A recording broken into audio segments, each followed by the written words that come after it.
देखो last class में अपन ने डिस्कस किया था properties of electric field lines. यहां तक डिस्कस कर लिया था कि इलेक्ट्रिक फील्ड लाइंस जो है वो कैसे पॉजिटिव चार्ज से स्टार्ट होके कैसे वो आपका open curve 3D open curve बनाती हैं और इमेजिनरी उनके द्वारा जो पाथ बनाया जाता है वो इमेजिनरी होता है, बट जो फील्ड बनाया जाता है वो कैसा होता है, रियल या एक्चुअल। समझ में आया कि नहीं? कुछ 5-7 प्रॉपर्टीज अपन ने देखी थी और मैंने आपको बताया भी था कि इलेक्ट्रिक फील्ड लाइंस की जो प्रॉपर्टी है उनसे एग्जाम के अंदर पिछले 8-10 साल में 3-4 बार एक क्वेश्चन पूछा गया है कि right any two property of electric field lines. समझ में आया कि नहीं? नेक्स्ट जो टॉपिक है इस चैप्टर का, अपन ने इलेक्ट्रिक फील्ड उसको भी कंप्लीट कर लिया। Electric field at a point calculate कर लिया कि कैसे कैलकुलेट करते हैं। तो उसका फॉर्मूला आया था E = KQ/R², कि एक पॉइंट चार्ज के कारण किसी पॉइंट पर इलेक्ट्रिक फील्ड इंटेंसिटी का जो फॉर्मूला निकल कर आता है वो आता है E = KQ/R²। अगला जो पॉइंट है वो है अपना electric dipole and electric dipole moment and electric dipole moment. ठीक है, ये एक इंपॉर्टेंट टॉपिक है। इसके अंदर आगे अपन दो डेरिवेशन भी पढ़ेंगे कि किसी पॉइंट पर इलेक्ट्रिक डाइपोल के किसी पॉइंट पर अपन इलेक्ट्रिक फील्ड इंटेंसिटी कैसे कैलकुलेट करते हैं, एक्सियल लाइन पर, इक्वेटोरियल लाइन पर, दोनों केस के अंदर। समझ में आया कि नहीं बात? तो अगली जो हेडिंग है electric dipole and electric dipole moment. इसके अंदर भी पहला आता है कि भाई इलेक्ट्रिक डाइपोल क्या होता है। इसके अंदर भी पहली चीज आती है कि भाई इलेक्ट्रिक डाइपोल क्या होता है।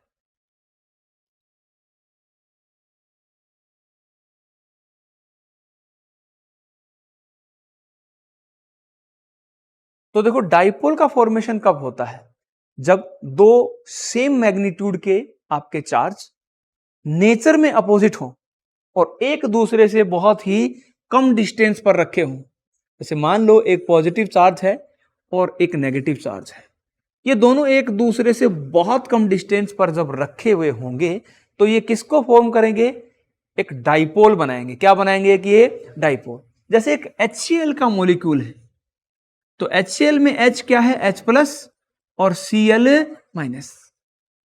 तो दोनों के ऊपर जो चार्ज है उसका मैग्नीट्यूड सेम है बट नेचर क्या है, अपोजिट। और ये बहुत ही कम डिस्टेंस पे, एंगस्ट्रम में बहुत ही कम डिस्टेंस पर एक दूसरे पर एक के पास रखे हुए होते हैं। तो इस प्रकार से फॉर्म करेंगे किसको, डाइपोल को।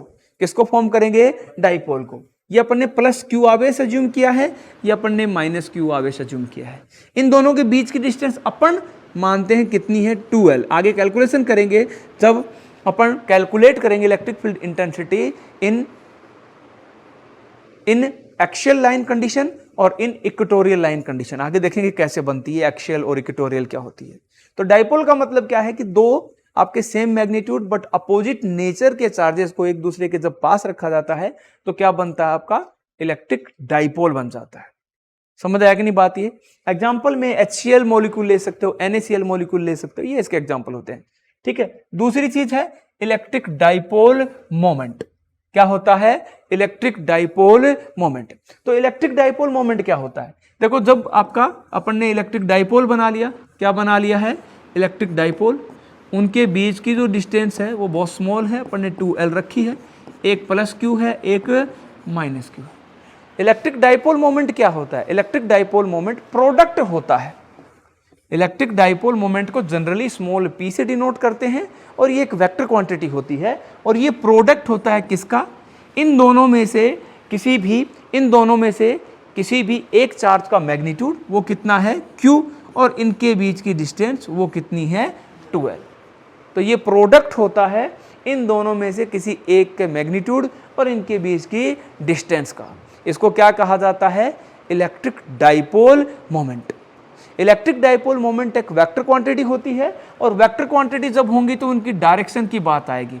तो इसकी जो डायरेक्शन होगी वो हमेशा -चार्ज से प्लस चार्ज की ओर। किधर की तरफ डायरेक्शन होगी इसकी?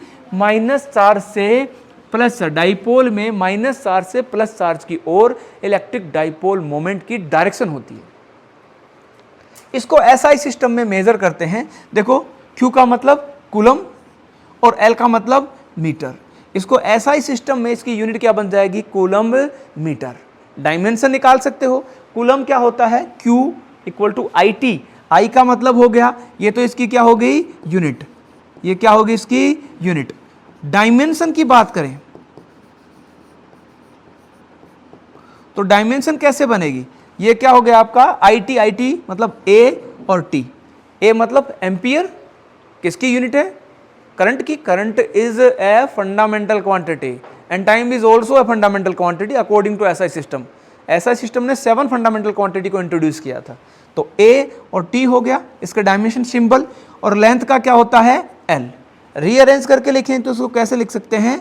m0 l1 t1 a का पावर 1। तो ये इसकी क्या हो जाती है? डायमेंशन। क्या होती है इसकी? डायमेंशन। समझ आया कि नहीं बात है? इसके बाद देखो, एक चीज आपको ध्यान रखनी है, ये प्लस चार्ज है डाइपोल में, ये माइनस चार्ज है। ये लाइन जो है इसको मैं आगे बढ़ा देता हूं तो इस लाइन को बोलते हैं एक्सियल लाइन। क्या बोलते हैं इसको? Axial line. अपन आगे चल के कैलकुलेट करेंगे इसी एक्सियल लाइन पर कोई पॉइंट लेकर इलेक्ट्रिक फील्ड इंटेंसिटी को। तो ये क्या हो गया? Axial line. इसका सेंटर ऑफ मास, जो इसकी जो मिलाने वाली एक्सिस है उसके बीचों बीच होगा, इसको अपन सी बोल रहे हैं, सेंटर ऑफ मास।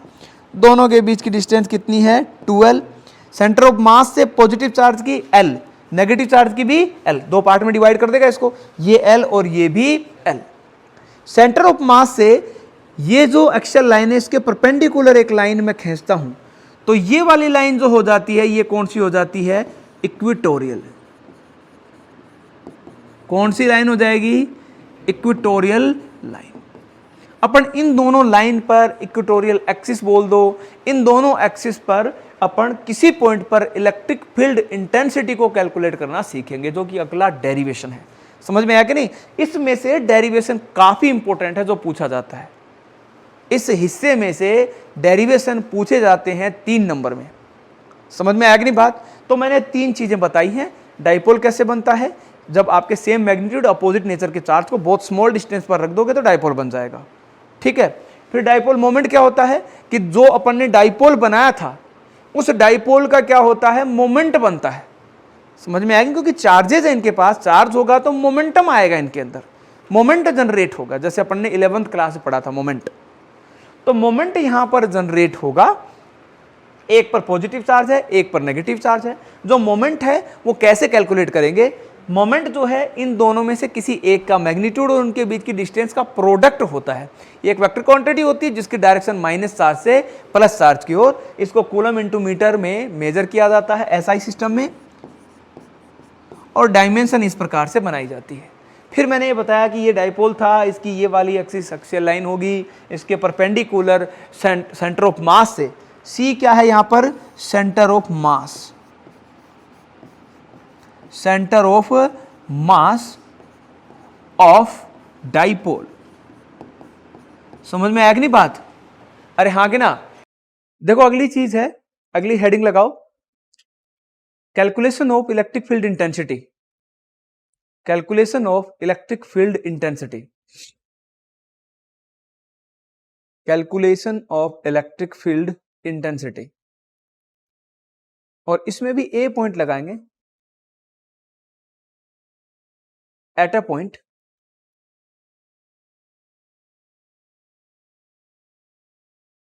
ऑन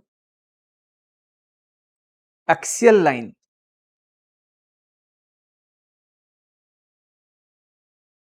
अब देखो इसमें क्या है, अपने पास एक डाइपोल है जिस पर ये पॉजिटिव चार्ज है और ये नेगेटिव चार्ज, और ये वो एक्सिस है जो इन दोनों को मिला रही है। ये वो एक्सिस है जो इन दोनों को मिला रही है।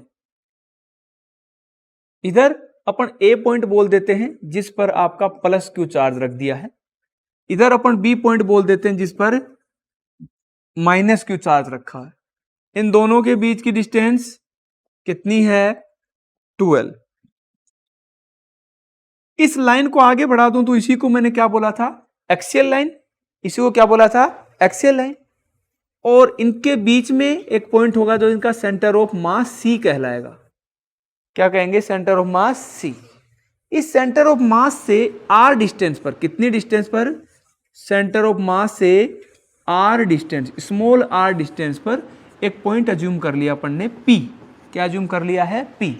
इस पॉइंट पर अपने को इलेक्ट्रिक फील्ड इंटेंसिटी निकालनी है। क्या निकालनी है? Electric field intensity. अब देखो, प्लस चार्ज भी पी पॉइंट पर इलेक्ट्रिक फील्ड बनाएगा। अरे बनाता है कि नहीं? माइनस भी बनाएगा। प्लस चार्ज इलेक्ट्रिक फील्ड जो बनाएगा ए पर रखा है वो बाहर की तरफ। प्लस चार्ज से इलेक्ट्रिक फील्ड कहां जाता है? बाहर की तरफ। माइनस की तरफ आता है। तो ई ए के कारण अपन बोल देते हैं इलेक्ट्रिक फील्ड यहां गया बाहर की तरफ, जिसको अपन ने नाम दे दिया ई ए। क्या नाम दे दिया? ई ए नाम दे दिया इसको। बी के कारण भी इलेक्ट्रिक फील्ड होगा क्योंकि बी पर कैसा चार्ज रखा है? माइनस क्यू, और उसकी डायरेक्शन इसी की तरफ होगी। अब मैंने देखो, ए के कारण जो इलेक्ट्रिक फील्ड बना वो वाला एरो छोटा है और बी वाले का एरो जो है वो बड़ा है। क्यों बड़ा है? इसका रीजन है। देखो, electric field at a point due to point charge अपन ने बोला था वो क्या होता है बेटा? के क्यू बाई आर स्क्वायर। यानी यहां से कह सकते हैं अपन कि ई जो है वो इनवर्सली प्रोपोर्शनल हुआ किसके? आर स्क्वायर के, क्योंकि के भी मीडियम सेम है दोनों में, दोनों आपके चार्ज रखे हैं उनके लिए। क्यू, दोनों का मैग्नीट्यूड सेम है, बस क्या अलग अलग है? आर। तो बी पॉइंट के कारण जो इलेक्ट्रिक फील्ड बना पी पॉइंट पर, उसकी डिस्टेंस जो है वो आपकी कम है। किसके कंपेयर में? ए वाले के। ए वाले के लिए डिस्टेंस ये है और बी वाले के लिए डिस्टेंस ये है। तो जिसके लिए डिस्टेंस कम, उसका द्वारा बनाया गया इलेक्ट्रिक फील्ड क्या होगा? ज्यादा। यानी बी ने इलेक्ट्रिक फील्ड क्या बनाया? ज्यादा बनाया, बी चार्ज ने। किसके कंपेयर में? ए के में। इसीलिए ए का एरो तो मैंने छोटा बनाया, बी का एरो मैंने ज्यादा बनाया। तो पी पॉइंट पर अपन ये कह सकते हैं कि पी पॉइंट पर रिजल्टेंट इलेक्ट्रिक फील्ड की जो इंटेंसिटी होगी, अपन बोल देते हैं पी पर इलेक्ट्रिक फील्ड रिजल्टेंट बना ईपी। कितना बना? EP vector. तो उसकी डायरेक्शन कहां होगी भाई? मान लो ई ए कितना आया? 10 आया। कितना आया? 10 न्यूटन पर कूलम आया। ई बी कितना आया? 20 आया। तो रिजल्टेंट कितना बच गया? 10। अरे नेट कितना बच गया? 10। 20 में से 10 को घटा दो तो 10 ही तो बचेगा। उसकी डायरेक्शन कहां होगी? जहां ईबी की डायरेक्शन है। जहां किसकी डायरेक्शन है? ईबी की, क्योंकि ईबी ज्यादा है किससे? ईए से। वो इस रिलेशन से देखा, और इस रिलेशन से अपन क्या कह सकते हैं कि भाई ईबी जो बना है वो ज्यादा बनेगा किसके कंपेयर में? ईए के कंपेयर में। अरे बनेगा कि नहीं? मतलब ईए बड़ा है, ईबी छोटा है, तो रिजल्टेंट की डायरेक्शन भी किसकी तरफ आएगी? ईबी की तरफ, और वो ए होगी। समझ में आया कि नहीं बात? अब पी पॉइंट पर resultant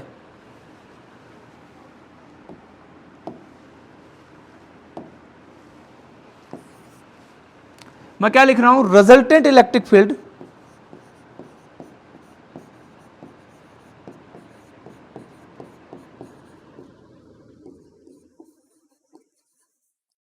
eight P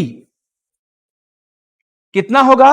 EP vector form में E A vector plus E B vector.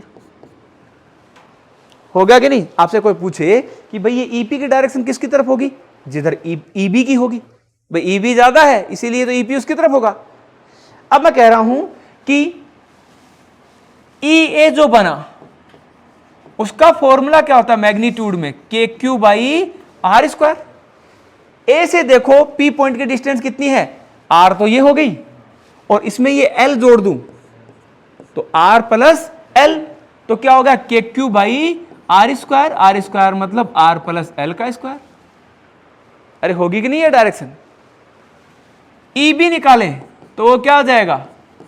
के क्यू बाई कितनी हो जाएगी डिस्टेंस? देखो आर तो ये है, आर में से यदि मैं एल को घटा देता हूं तो कितनी आ जाएगी? आर माइनस एल, जो कि किसकी डिस्टेंस है? बी से पी की डिस्टेंस है। तो क्या हो जाएगा ये? आर माइनस एल का स्क्वायर। अब मैं मैग्नीट्यूड केवल लिख रहा हूं ईपी का, तो ईपी का क्या हो जाएगा, E P equal to E B minus ईए।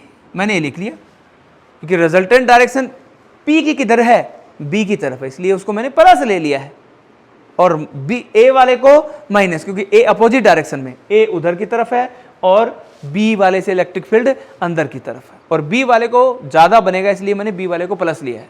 आप इसको ऐसे भी कर सकते हो, इस चार्ज को माइनस रख दो, इधर प्लस रख दो, समझ में आएगा नहीं, तो आपका सेम कंडीशन होगी पर आपकी डायरेक्शन चेंज हो जाएगी, उल्टा हो जाएगा, फिर ई बी ज्यादा हो जाएगा उधर की तरफ, ई ए कम हो जाएगा इधर की तरफ। समझ में आएगा नहीं बात, प्लस से। अब यहां पर अपन वैल्यू पुट करें, ई बी की वैल्यू क्या है, K Q by R minus L का square minus K Q R plus L का स्क्वायर। क्या लिख दिया है मैंने,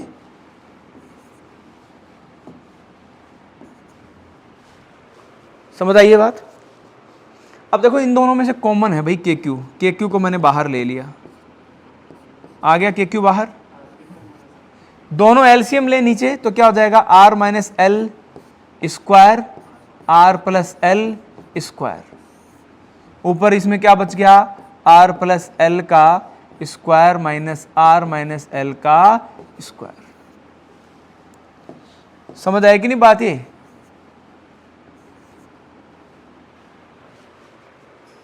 अब बेसिक मैथ लगेगी यहां पर और कुछ भी नहीं डेरिवेशन के अंदर। तो देखो ईपी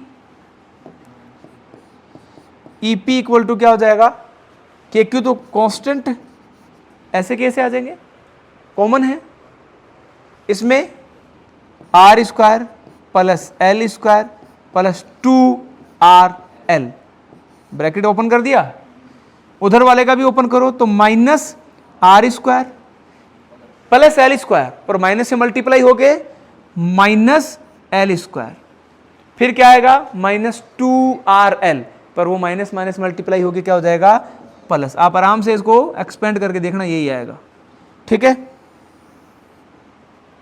फिर नीचे देखो अपन ने एक फॉर्मूला पढ़ा था, a minus B A plus B, इसका होता है a स्क्वायर माइनस, तो नीचे फॉर्मूला बन जाएगा R square minus L square का होल स्क्वायर।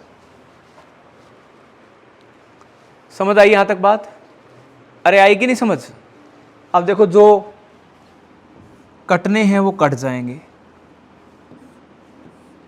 कट गए, प्लस माइनस की सेम क्वांटिटी कट गई, बचेगा ऊपर कितना 4RL।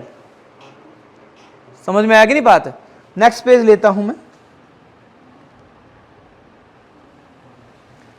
तो देखो ईपी कितना बच गया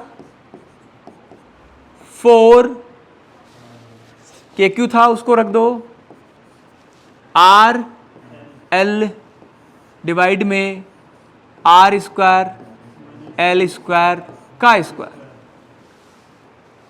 आई समझिए बात, अरे आएगी नहीं। अब अपन कंडीशन लेते हैं, इफ आर बहुत बहुत ज्यादा बड़ा हो किससे, एल से, so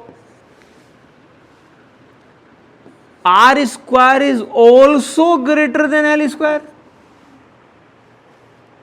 then L square is negligible. किसके कंपेयर में, आर स्क्वायर कंपेयर में, वो नेग्लेक्ट हो जाएगा, ठीक है। इसमें आप एक और इंप्रूव कर सकते हो यहां पर कि अपन ने देखो ये 4 को अपन क्या लिखते हैं 2 × 2, तो 2QL अपन ने एक फॉर्मूला पढ़ा था, P इक्वल टू होता है 2QL, Q × 2L या 2QL। तो ये फॉर्मूला कैसे बन जाएगा, ये फॉर्मूला यहां निकल के आएगा कि EP इक्वल टू बन गया आपका 2KRP by R square minus L square का स्क्वायर। ये फॉर्मूला निकल के आ जाएगा इससे। समझ में आएगा नहीं, क्योंकि अपन ने स्मॉल p पढ़ चुके हैं, इलेक्ट्रिक डाइपोल मोमेंट होता है जो कि आपका होता है 2QL के बराबर। समझ में आएगा नहीं, उसके इक्वल होगा। अब यहां पर जब ये नेग्लेजिबल हो जाएगा तो EP जो है वो ऐसे आएगा, क्या निकल के आएगा 2k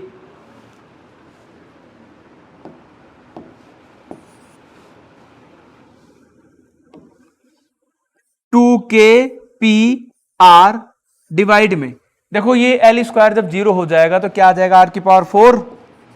अरे 2 से 2 पावर मल्टीप्लाई की तो r की पावर 4, एक r से एक r कैंसिल हो जाएगा तो क्या आ गया 2kp/r³। ये आपका फाइनल फॉर्मूला आता है। समझ में आएगा नहीं? किस केस में? एक्सियल लाइन में किसी पॉइंट पर electric field intensity, resultant electric field intensity at a point P। समझ में आएगा नहीं?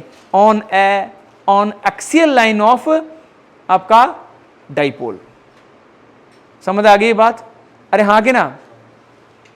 इसमें एक चीज और ध्यान रखनी है आपको कि यहां पर रिजल्टेंट इलेक्ट्रिक फील्ड कहां आ रहा है? मेरी तरफ। अरे ईपी आ रहा है कि नहीं इधर? और डाइपोल मोमेंट जो होगा उसकी डायरेक्शन भी इधर ही होगी, माइनस से प्लस। यानी इस केस के अंदर resultant electric field and dipole both are in same direction. समझ में आएगी नहीं बात? तो ये पॉइंट आपको यहां पर ध्यान रखना है। अरे आई कि नहीं?